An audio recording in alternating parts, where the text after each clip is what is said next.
नमस्कार, हमारा छत्तीसगढ़ देख रहे हैं आप और मैं हूं आपके साथ अवंतिका श्रीवास्तव। और सबसे पहले चर्चा करेंगे सीएम भूपेश बघेल की, जिन्होंने रायपुर में सिकल सेल प्रबंधन केंद्रों का आज शुभारंभ किया है। ये केंद्र प्रदेश के सभी मेडिकल कॉलेज अस्पतालों और सभी जिला अस्पतालों में संचालित किए जाएंगे। इन केंद्रों में सिकल सेल की जांच और उपचार की सुविधा मिलेगी। अस्पताल में लैब और सॉल्युबिलिटी टेस्ट द्वारा स्क्रीनिंग की सुविधा भी दी जाएगी और इन केंद्रों में सिकल सेल मरीजों की इलेक्ट्रॉनिक पोर्टल में भी एंट्री रहेगी। इस तरीके से मरीजों का नियमित फॉलोअप किया जाएगा। और आपको बता दें कि स्वास्थ्य एवं परिवार कल्याण विभाग द्वारा नवीन सिकल सेल प्रबंधन केंद्र की स्थापना भी की जा रही है। तो इलाज के मामले में तो ठीक है, इलाज हो रहा है, उसकी सुविधाएं मिल रही है, लेकिन थोड़ी सी सुविधा, थोड़ी सी जागरूकता से हम इस बीमारी से लड़ पाएंगे। और इसलिए जैसे शादी के लिए कुंडली मिलान की बात अभी बहुत विस्तार से महाराज साहब ने बताया, जैसे कुंडली मिलाते हैं, गुण मिलाते हैं, तो उसी प्रकार से इसका भी हम लोगों को ध्यान रखना चाहिए, क्योंकि एक ऐसी बीमारी है जो शादी ब्याह के साथ बच्चों को ही माता पिता के साथ बच्चों को ट्रांसफ़र होता है। इसलिए जागरूकता बहुत ज़रूरी है। इसे छुपाने की ज़रूरत नहीं है, बल्कि इससे लड़ने की आवश्यकता है। और हमारे प्रदेश में बड़ी संख्या में ऐसे लोग हैं, यदि उसको जानकारी हो जाएगी तो उसका इलाज भी कराएंगे और सामान्य ज़िंदगी, जिस प्रकार से अभी सूरजपुर में जो लड़की हमें मिली 12वीं पढ़ रही है और उसका कॉन्फिडेंस लेवल बहुत हाई है बनिस्बत दूसरे के, तो मैं समझता हूँ कि यदि इस प्रकार से हम लोग इसको सामाजिक जन जागरण के माध्यम से और इलाज और जानकारी सबको देते हैं तो निश्चित रूप से सिकल सेल से लड़ने में हम सफल होंगे। आगे बढ़ते हैं। रायपुर से एक और बड़ी खबर है। आदिवासी नृत्य महोत्सव पर बीजेपी ने आरोप लगाए हैं। बीजेपी के आरोप पर मंत्री कवासी लखमा ने भी पलटवार किया। केदार कश्यप को आदिवासियों पर बोलने का अधिकार नहीं है। उनकी तरफ से कहा गया कि उनकी सरकार के समय स्कूल बंद किए, 700 गांव खाली किए। केदार कश्यप को आदिवासियों से माफी मांगनी चाहिए। बीजेपी के लोग 15 साल तक कहां सोए थे। बस्तर में धान खरीदी केंद्र नहीं खोल पाए। भूपेश सरकार के राज में आदिवासियों का उत्थान हो रहा है, स्कूल खोले जा रहे हैं। तेंदुपत्ता के दाम में भी इजाफा किया गया है। केदार 7 समुद्र में जाकर नहाएंगे तो भी उनका पाप नहीं जाएगा। राजनीति में जिंदा रहना है, इसलिए ऐसा बयान दे रहे हैं। उनकी तरफ से बड़ा बयान। 15 साल रमन सिंह की सरकार में मंत्री था। आदिवासी के बारे में उसको बोलने का बिल्कुल भी अधिकार नहीं है, क्योंकि उसके नेतृत्व में 3000 स्कूल जयगुरगोंडा से के आवापल्ली से ले आबुजमाड़ उसी का विधानसभा आते थे। स्कूल बंद करने वाला आदमी, उसके बाद 700 गांव खाली करने वाला आदमी, और भूपेश बघेल सरकार को बोलने का उसको बिल्कुल भी अधिकार नहीं है। और बस्तर के आदिवासी, छत्तीसगढ़ के आदिवासी उसको माफ नहीं करेंगे। और रायपुर से एक और बड़ी खबर है। मध्य प्रदेश में नृत्य महोत्सव के आयोजन पर भी मंत्री कवासी लखमा ने तंज कसा है। मंत्री कवासी लखमा ने बीजेपी पर निशाना साधा, कहा कि शिवराज सरकार छत्तीसगढ़ सरकार की नकल कर रही है। यहाँ के नृत्य की गूंज ग्वालियर में हो रही है, वहां भी नृत्य महोत्सव का आगाज किया जा रहा है। नकल कर रहा है शिवराज भी, वहां ग्वालियर में करा रहा है नृत्य। इनको सीखे केदार कश्यप को, वहां ग्वालियर में नृत्य हो रहा है। पहले छत्तीसगढ़ में वहां से होना चाहिए, वो हमारा बड़े भाई है, लेकिन यहाँ का नृत्य ग्वालियर में गूंज रहा है। इनको हक नहीं है। आगे बढ़ते एक और बड़ी खबर रायपुर से। बृजमोहन अग्रवाल ने कालीचरण से मुलाकात की और उस मुलाकात पर कांग्रेस ने बीजेपी पर निशाना साधा है। कांग्रेस संचार विभाग प्रमुख सुशील आनंद शुक्ला का बयान इसको लेकर। उन्होंने कहा कि राष्ट्रपिता पर अभद्र टिप्पणी करने से सपरिवार आशीर्वाद लिया, बीजेपी का ये वास्तविक चरित्र है। कालीचरण ने जो बापू के खिलाफ अपशब्द कहे, उसके पीछे बीजेपी थी। गांधी जी के खिलाफ अपशब्द कहने वालों को बीजेपी उनका महिमा मंडन कर रही है। पिता महात्मा गांधी के खिलाफ अभद्र और अशिष्ट भाषा का प्रयोग करने वाले, उनके खिलाफ अनर्गल बातें करने वाले कालीचरण को भारतीय जनता पार्टी के वरिष्ठ नेता बृजमोहन अग्रवाल ने अपने घर बुला के उनसे सपरिवार आशीर्वाद लिया। यह भारतीय जनता पार्टी का वास्तविक चरित्र है। जो नाथूराम गोडसे से लेके महात्मा गांधी के खिलाफ विश्व भ्रमण करने वालों का हमेशा से महिमा मंडन करती है। कालीचरण को घर बुला के बृजमोहन अग्रवाल ने यह साबित कर दिया कि कालीचरण ने जो गांधी जी के खिलाफ अपशब्द का प्रयोग किया था उसके पीछे कहीं न कहीं भारतीय जनता पार्टी थी। हमारा सवाल है प्रधानमंत्री नरेंद्र मोदी से, जो स्वयं को गांधी जी का बड़ा अनुयायी बताते हैं, बड़ा अनुयायी बनने का ढोंग रचते हैं, कि क्या वे बृजमोहन अग्रवाल के कृत्य से सहमत हैं? अपने पार्टी के उन नेताओं के इस कृत्य से सहमत हैं कि जो गांधी जी के खिलाफ गलत भाषा का प्रयोग करने वालों का महिमा मंडन कर रही है? ये भारतीय जनता पार्टी आने वाले 2023 के चुनाव के पहले इस प्रकार के तमाम विध्वंसक लोगों को बुला के प्रदेश की फिजा को खराब करने। आगे बढ़ते हैं। धमतरी से बड़ी खबर है। बीजेपी की बड़ी बैठक लगातार जारी है। बीजेपी की विधानसभा स्तरीय बैठक जारी है और क्षेत्रीय संगठन मंत्री अजय जामवाल भी इस बैठक में मौजूद है, बैठक ले रहे हैं। प्रदेश मंत्री पवन चाय, अजय चंद्राकर भी इस बैठक में शामिल हुए हैं। 3 चरणों में जिले की तीनों विधानसभाओं पर चर्चा हो रही है। मिशन 2023 की तैयारियों पर तो निश्चित तौर पर मंथन चल रहा है, लेकिन धमतरी से जानकारी, बीजेपी की बड़ी बैठक लगातार जारी।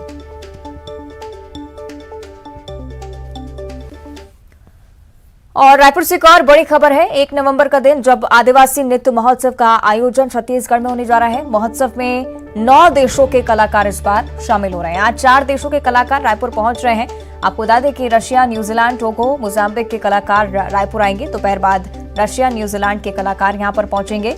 5:30 बजे टोगो और मोजाम्बिक के भी कलाकार यहां पर पहुंच जाएंगे। तो आपको बता दें कि संस्कृति मंत्री अमरजीत भगत इन तमाम कलाकारों का स्वागत करेंगे और स्वागत के लिए जो टीम है पूरी तरह से तैयार हो चुकी है। आदिवासी नृत्य महोत्सव जब खूबसूरत तस्वीरें सामने आती हैं। 1 नवंबर से आगाज हो रहा है नृत्य महोत्सव का। इससे पहले तमाम जो देशों के कलाकार हैं वो आज राजधानी पहुंच रहे हैं। करीब 9 देशों के कलाकार आ रहे हैं। फिलहाल 4 देशों के कलाकार आज रायपुर में पहुंचेंगे, जिनके लिए स्वागत की तैयारी भी पूरी कर ली गई है। तो बेहद ही खास आयोजन होता है छत्तीसगढ़ के रायपुर में आदिवासी नृत्य महोत्सव के दौरान। खूबसूरत तस्वीरें सामने आती हैं और अब देखिए सिलसिला शुरू हो चुका है। बीते दिनों मुख्यमंत्री ने भी जायजा लिया तैयारियों का और अब 9 देशों के कलाकार पहुंचेंगे। फिलहाल जानकारी है कि आज 4 देशों के कलाकार रायपुर पहुंच रहे हैं। रशिया, न्यूजीलैंड, टोगो, मोजाम्बिक के कलाकार आज रायपुर आएंगे। दोपहर के बाद रशिया और न्यूजीलैंड के कलाकार रायपुर पहुंचेंगे। तो संस्कृति मंत्री अमरजीत भगत इन कलाकारों का स्वागत करेंगे, जिनके लिए तैयारियां पूरी कर ली गई हैं।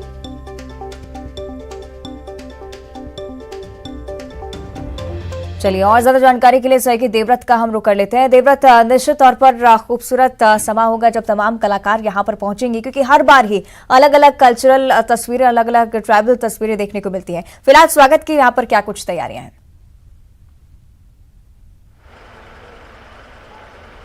जी, क्योंकि छत्तीसगढ़ की पहचान जो है वो आदिवासियों से है, आदिवासी बहुल राज्य है और ऐसे में आदिवासी नृत्य महोत्सव का आयोजन होना अपने आप में बड़ी बात है।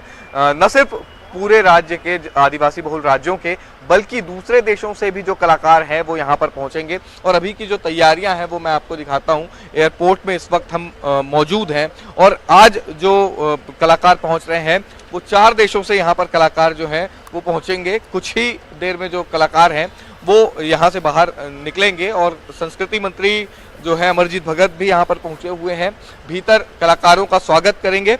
और जो जानकारी मिली उसके मुताबिक 4 देशों के लोग जो आज हैं वो आज पहुँचेंगे, कलाकार पहुँचेंगे, जिसमें रशिया है, न्यूजीलैंड है, टोगो है, मोजाम्बिक देश के जो कलाकार हैं वो यहाँ पर पहुँच रहे हैं और अमरजीत भगत कलाकारों का जो स्वागत है वो करेंगे।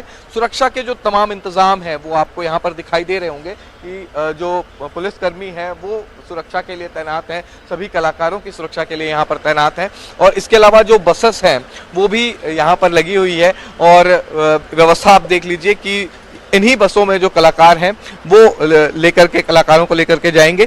तो कुल मिलाकर के तैयारियां तो पूरी हैं और कुछ ही देर में जो कलाकारों के पहुंचने का जो सिलसिला है वो भी शुरू हो जाएगा। और मैं कैमरा पर्सन रोहित से कहूँगा कि वो दिखाने की कोशिश करें, क्योंकि कुछ कलाकार जो हैं वो यहाँ पर दिखाई दे रहे हैं और कुछ ही देर में एयरपोर्ट से जो है वो बाहर निकलेंगे और इस दौरान भी पूरी स्वागत की जो तैयारियां हैं वो यहाँ पर होगी। तो एक तरह से जो आदिवासी नृत्य महोत्सव का जो रंगारंग समा बनने वाला है 1 नवंबर से राज्योत्सव और उसके बाद आदिवासी नृत्य महोत्सव, तो कुल मिलाकर के छत्तीसगढ़ की संस्कृति को जानने समझने का मौका जो है वो दूसरे देशों के कलाकारों को भी मिलने वाला है और साथ ही दूसरे देशों की जो कला है उनका दीदार करने का मौका प्रदेश के लोगों को मिलने वाला है, प्रदेश के कलाकारों को मिलने वाला है। तो निश्चित तौर पे ये प्रदेश के लिए भी बड़े उत्सव के समान है, क्योंकि राज्योत्सव यानी कि राज्य का उत्सव, आम जनता का उत्सव, और सरकार के लिए भी ये बड़ी बात है क्योंकि हर साल आदिवासी नृत्य महोत्सव का आयोजन होता है और उसमें न सिर्फ भारत के राज्यों के जो ट्राइबल्स हैं वो शामिल होते हैं बल्कि दूसरे देशों से भी कलाकार आते हैं और अभी 4 देशों के जो कलाकार हैं वो कुछ ही देर में रायपुर पहुंचेंगे और उसके बाद यहां पर उनका भव्य स्वागत किया जाएगा। जी चलिए, निश्चित तौर पर देवरात इंतजार रहेगा उन तस्वीरों का जब कलाकार रायपुर पहुंचे। फिलहाल शुक्रिया आपका ये तस्वीरें हम तक पहुंचाने के लिए। तो राज्योत्सव के लिए तमाम जो कलाकार हैं आज रायपुर पहुंच रहे हैं। आगे बढ़ते हैं, सुकमा से बड़ी खबर है। कोंडा सांवली पंचायत में 16 ग्रामीणों की मौत की खबर सामने आई और ग्रामीणों ने पिछले 2 महीने में मौत होने का आरोप लगाया है। न्यूज 18 की टीम भी ग्राउंड जीरो पर पहुंची। जिला मुख्यालय से करीब 120 किलोमीटर दूर कोंडा सांवली गाँव है, जहां पर स्वास्थ्य विभाग की टीम भी अब पहुंच गई है। ग्रामीणों के स्वास्थ्य की लगातार जांच की जा रही है। डायरिया, बुखार, सूजन की वजह से मौत की जानकारी सामने आ रही है। स्वास्थ्य विभाग के डॉक्टर्स का बयान भी इसको लेकर सामने आया। उन्होंने कहा है कि मौत के कारणों का पता लगाया जा रहा है। खराब चावल देने का आरोप भी ग्रामीणों की तरफ से लगाया गया है।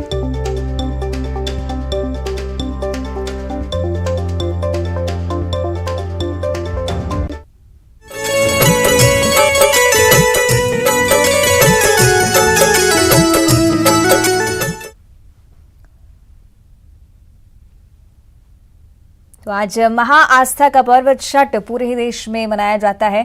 छठ महापर्व पर सूर्यदेव को अर्घ्य देने का बड़ा महत्व है। यूं तो सूर्यदेव को अर्घ्य सभी व्रती देते हैं, इसमें राशियों के अनुसार किस चीज से सूर्यदेव को अर्घ्य दें, आइए जानते हैं ज्योतिषाचार्य रूपाली श्रीवास्तव से।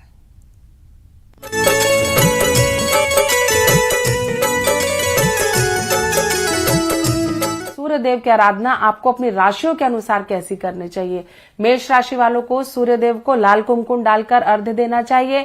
वृषभ राशि वाले जातकों को दूध और जल मिश्रित करके सूर्यदेव को अर्घ्य देना चाहिए। मिथुन राशि वाले जातकों को सूर्यदेव को लाल कुमकुम डालकर अर्घ्य देना चाहिए। कर्क राशि वाले जातकों को भगवान को सूर्यदेव को जल से अर्घ्य देना चाहिए। साथ ही साथ सिंह राशि वाले जातकों को लाल फूल डालकर सूर्यदेव को अर्घ्य देना चाहिए। साथ ही साथ कन्या राशि वाले जातकों को लाल मिर्च का बीज डालकर सूर्यदेव को अर्घ्य देना चाहिए।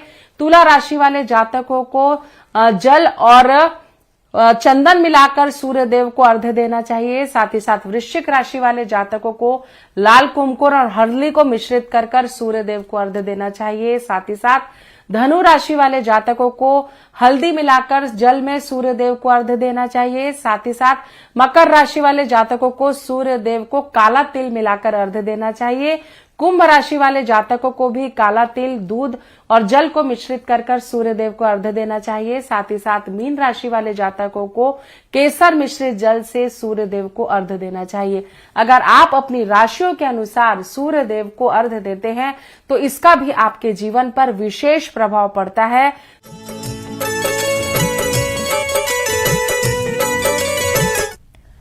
और राजधानी रायपुर में भी छठ महापर्व की सभी तैयारियां पूरी कर ली गई हैं। राजधानी के महादेव घाट में पर्व के आयोजन की भव्य तैयारियां की गई हैं। छठ पूजा कार्यक्रम में मुख्यमंत्री भूपेश बघेल भी शामिल होंगे। सांस्कृतिक कार्यक्रमों की भी रंगारंग प्रस्तुति होगी। आज तालाबों और घाट में डूबते सूरज को अर्घ्य दिया जाएगा। मैं मौजूद हूं महादेव घाट में और यहाँ की खूबसूरत जो तस्वीरें हैं वो इस वक्त आपको देखिए कि किस तरह से ये पूरी तैयारी हुई है, किस तरह से जो घाट है वो सजा हुआ है और एक बेहद ही खूबसूरत जो दृश्य है वो यहाँ पर आपको दिखाई दे रहा होगा। और पूरी तरह से घाट का रंगरोगन किया गया है, सजाया गया है और काफी खास हो जाता है। सूर्य उपासना का पर्व 36 घंटे का महा उपवास होता है और एक तरह से पर्व की महत्ता तब और बढ़ जाती है जब इस तरह से पूरा भव्य आयोजन यहाँ पर किया जाता है और उसके साथ लोगों की आस्था भी होती है। और यही माहौल इस वक्त आप महादेव घाट में देख सकते हैं, जहां पूरी तरह से घाट जो है वो छठमय नजर आ रहा है। मेरे साथ समिति के जो सदस्य हैं वो भी मौजूद हैं, इनसे ही जान लेते हैं किस किस तरह का कार्यक्रम जो है वो आज और कल में होने वाला है। आज एक तो जो छठ व्रती हैं वो जो दौरा वगैरह लेकर के आएंगी पूजा करने के लिए। इसके अलावा हमारे यहाँ पे मुख्यमंत्री जी का आगमन हो रहा है, इसके साथ राज्यपाल महोदया जी का आगमन हो रहा है, इसके अलावा पूर्व मुख्यमंत्री डॉक्टर रमन सिंह जी का आगमन हो रहा है, ब्रिजमोहन अग्रवाल जी का हो रहा है, विकास उपाध्याय जी हैं, सत्यनारायण शर्मा जी हैं, मतलब जितने भी यहाँ के वीआईपीज हैं वो इस आयोजन में शामिल होंगे। इसके अलावा यहाँ के प्रसिद्ध लोक गायक दिलीप सड़ंगी जी का यहाँ पे छत्तीसगढ़ी लोक गीतों का कार्यक्रम होगा। इसके साथ साथ मोहन राठौर जी जो भोजपुरी गायक के सुपरस्टार हैं, उनका यहाँ पे कार्यक्रम होना है।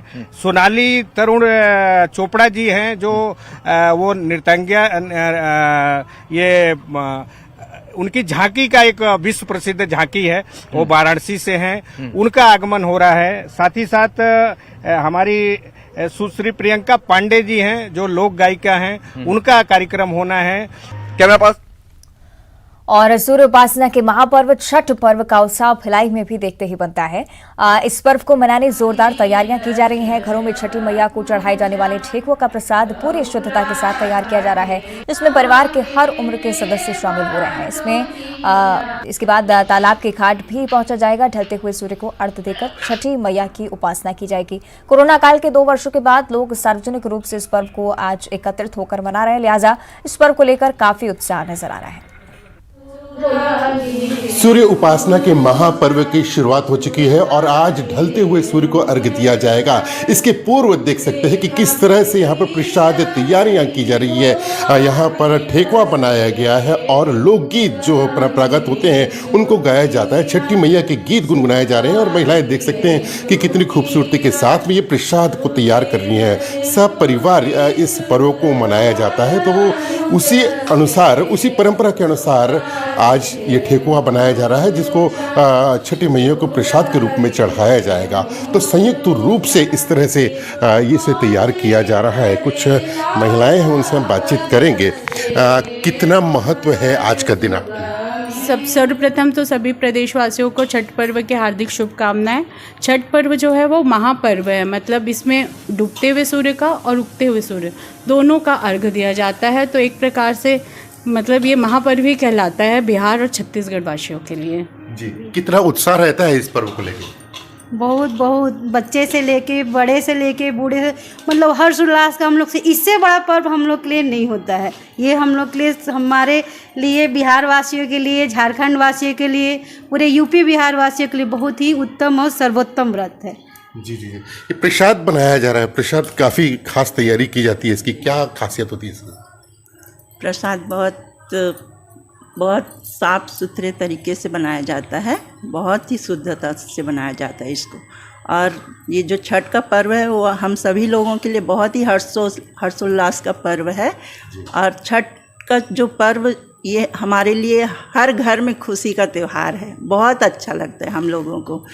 पूरे 1 हफ्ते का त्यौहार है ये और सभी घरों में बहुत खुशी से मनाया जाता है, बहुत हर्षोल्लास से मनाया जाता है। हम लोग के लिए तो काफ़ी एक्साइटमेंट है। पूरे 4 दिन का प्रोग्राम रहता है। परसों नहाए खाए से लेकर अब कल अगले दिन जो सूर्य अर्घ होगा सुबेरे का, तो पूरा माहौल रहता है। सब बच्चे आए हुए रहते हैं, पूरा परिवार एकजुट होकर सब छठ मैया का गीत सुनते रहते हैं हम, और बहुत बहुत खुशी से ये पर्व मनाते हैं। जी जी, तो काफ़ी एक्साइटमेंट है। महिलाएं, पुरुष, सभी बच्चे तैयारी कर रहे हैं। अब वक्त उस समय का इंतजार किया जा रहा है जब ढलते हुए सूर्य का अर्घ्य दिया जाएगा और उगते हुए सूर्य को अर्घ्य देकर इस व्रत को पूरा किया जाएगा।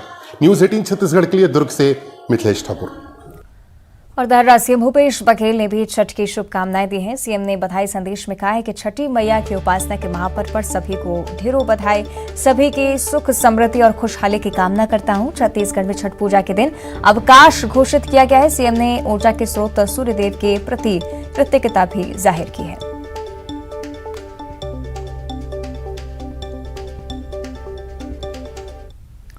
और इसी के साथ इस बुलेटिन में फिलहाल इतना ही। देखते रहिए न्यूज़ 18।